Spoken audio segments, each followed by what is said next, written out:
നമുക്കിന്ന് തലയിലിട്ട് കൊട്ടുമ്പോൾ വായിക്കൂടെ പുക വരുന്നൊരു ഭൂതത്തിനെ ഉണ്ടാക്കിയാലോ? എനിക്ക് ഭൂതം എന്നൊക്കെ കേൾക്കുമ്പോൾ നമ്മുടെ പഴയ ജീമ്പൂമ്പ ഇല്ലേ, മുട്ടത്തലയൻ, എനിക്ക് ആ ജീമ്പൂമ്പനെ ഓർമ്മ വരുന്നത്. അതൊക്കെ പോട്ടെ. അപ്പോൾ നമ്മൾ പറഞ്ഞു വന്നത് ഒരു ക്രാഫ്റ്റിനെ പറ്റിയാണ്. സത്യം പറഞ്ഞാൽ മടി കാരണമാണ് ഞാൻ ഈ ക്രാഫ്റ്റ് ഉണ്ടാക്കിയത്. കാരണം ഇതുണ്ടാക്കാൻ ഭയങ്കര എളുപ്പമാണ്, എപ്പോഴും പറയുന്ന പോലെ തന്നെ.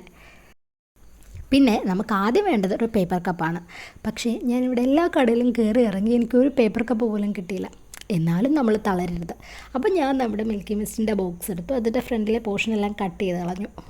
അത് കഴിഞ്ഞിട്ട് നമ്മുടെ ഭൂതത്തിൻ്റെ 2 ഉണ്ടക്കണ്ണ് വരച്ചു കൊടുത്തു. പിന്നെ ഒരു വലിയ വായു ഇട്ട് കൊടുത്തു. വാ കട്ട് ചെയ്തെടുക്കാൻ കുറച്ച് ബുദ്ധിമുട്ടായിരുന്നു കേട്ടോ, കാരണം ഇത് പ്ലാസ്റ്റിക് അല്ലേ. പേപ്പർ കപ്പായിരുന്നെങ്കിൽ കുറച്ചുകൂടെ ഈസി ആയേനെ. അത് കഴിഞ്ഞിട്ട് നമ്മുടെ കുന്തിരിക്കാൻ പുകയ്ക്കുന്ന പാത്രം എടുത്തിട്ട് അതിനകത്ത് കുന്തിരിക്കത്തിട്ട് തിരിയിട്ട് കൊടുക്കണം. അപ്പോൾ നല്ലപോലെ പുക വരുവേ.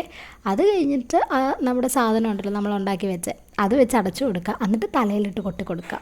അപ്പോൾ വായിൽ നിന്ന് ഇങ്ങനെ പുക വന്നുകൊണ്ടിരിക്കും. കൊള്ളാമല്ലേ? എനിക്കിഷ്ടപ്പെട്ടു. പിന്നെ ട്രൈ ചെയ്ത് നോക്ക്, ഭയങ്കര എളുപ്പമാണ്. നിങ്ങൾക്ക് ഇഷ്ടപ്പെട്ടോ?